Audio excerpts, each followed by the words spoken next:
A Joelma de Lima, de Osasco, escreve assim: Padre, antes de fazer a pergunta, eu gostaria de lhe dizer que seu livro Tempo de Esperas me ajudou muito a crescer como ser humano.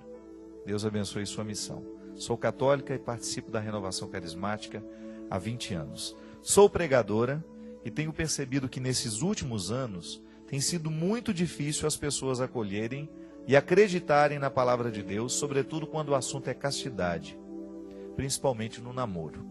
Ouço comentários dentro das igrejas que não concordam com o que é pregado. Que se amar a namorada não é pecado, ter relação sexual antes do casamento também não é pecado. Outros, para se justificarem, dizem que somos seres humanos e erramos e que Deus perdoa. E com isso, nem tentam resistir ao pecado. Gostaria muito que me aconselhasse sobre isso. Desde já, muito obrigado. Joelma, você tem razão. Às vezes o discurso é muito relativizado. E isso não é só no que diz respeito à castidade, não. Primeiro que é desafiador acreditar na misericórdia de Deus, né? A misericórdia de Deus, quando você pensa que Deus perdoa todas as nossas fragilidades, todos os nossos pecados, em primeiro momento isso pode parecer um conforto para nos gerar preguiçosos, né? Eu fico numa zona de conforto ali, Deus me perdoa, então eu vou, pratico os meus pecados, pratico as minhas atividades pecaminosas, né? Eu mantenho a minha atitude pecaminosa, depois vou lá, me confesso e está tudo certo. Não é bem assim, não.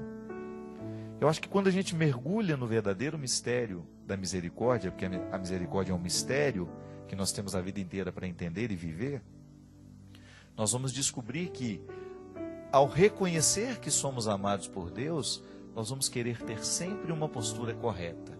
Viver corretamente porque sou amado. É a resposta natural do amor. Porque eu sei que o outro me ama, eu vou cuidar um pouco mais para que a minha atitude não fira aquele que me ama. E a gente sabe que, no que diz respeito à castidade, às vezes a gente escuta mesmo. Ah, o casal se ama. Então, se ama, o sexo não vai atrapalhar. Veja bem, eu não estou dizendo como você deve viver. Eu apenas me dou o direito de dizer que a castidade é um valor, sim. Que você tem todo o direito de não viver. Você tem todo o direito de não acreditar, porque a vida lhe pertence, os valores são seus. Agora, valeria a pena experimentar um namoro respeitoso, que vai facilitar muito a vida de casado depois. O casal, quando já tem uma vida sexual antes do casamento, o namoro, né, no namoro, a vida sexual depois, no casamento, ela já não vai ter as novidades que poderiam ter se o casal tivesse se preservado. É interessante porque muitas vezes você tem aquele casal que está se preparando para o casamento, tendo a castidade como um valor, o sexo será uma novidade durante muito tempo, não é verdade? E o sexo é sempre um fator que faz com que o casamento, porque é uma dimensão unitiva dos corpos, não é só a genitália, não é só uma relação genital. A relação sexual engloba a totalidade do outro, é a capacidade de você respeitar a totalidade do que o outro é.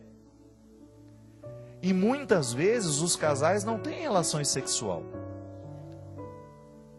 Muitas vezes os casais só têm relação genital. E é isso que faz com que o desgaste aconteça. Quando você percebe que ao deitar-se com seu marido, você não está deitando com a totalidade do que ele é. Já não existe mais amor, já não existe mais respeito, existe apenas a satisfação de uma necessidade. Isso é muito triste. A mulher se sente muito usada quando ela sabe que ela foi apenas um território de satisfação da fisiologia do outro. O homem é a mesma coisa. Quando a pessoa sente que ela foi apenas um território da satisfação temporária do outro. Sabe, minha gente, muitas vezes no namoro não existe nem tempo, nem oportunidade para crescer essa intimidade, esse respeito que o sexo exige. Às vezes a menina está namorando com o rapaz, tem uma semana, ela já está transando com ele.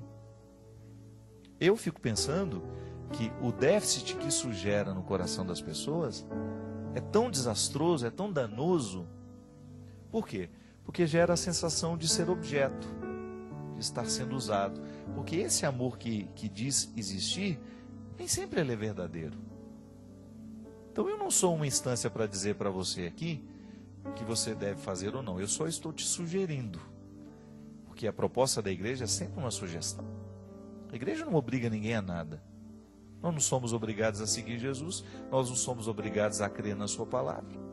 Agora, a partir do momento que eu me disponho a colocar os meus pés nas pegadas dele, eu quero fazer todo o esforço necessário para descobrir os valores que ele prega e que sua igreja prega.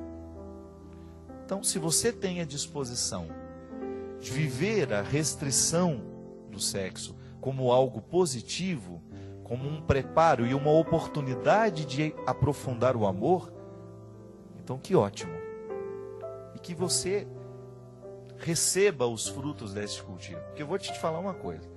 Quando o casal inicia as atividades sexuais já logo cedo, esse casal perde a oportunidade de crescer em outras dimensões da vida. Porque, infelizmente, o sexo polariza muito. Então, perde a oportunidade da conversa, perde a oportunidade do aprofundamento. Às vezes, vai para a cama, transa, tem uma relação sexual, mas não sabe nem ao certo quem o outro é. Né? Aí é relação genital. E eu acredito que o namoro é o tempo em que você vai preparar, que você vai descobrir se com ele existe condições de realmente viver uma vida sexual saudável, que possa lhe ajudar a ser mais você. Para isso o sexo existe, né? É para completar, para fazer o outro ser mais. E não para diminuir, muitas vezes, para humilhar, como tantas pessoas se sentem logo depois que tudo termina. Padre Fábio, tenho uma filha